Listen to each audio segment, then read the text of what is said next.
சுவிசேஷம் சொல்றது நம்ம தலையாய கடமை. சமயம் வாய்த்தாலும் வாய்க்காவிட்டாலும் சுவிசேஷத்தை சொல்லுன்னு வேதம் சொல்லுது.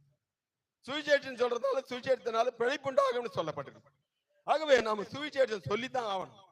ஒவ்வொருத்தரும் யான் பெற்ற இன்பம் இவ்வையகம் பெருக என்று சொல்லப்பட்டது போல நாம் பெற்றுக்கொண்ட அந்த இன்பங்களை மற்றவர்களுக்கு சொல்லித்தான் ஆக வேண்டும். ஆண்டவரை பத்தி சொல்லித்தான் ஆக வேண்டும். இந்த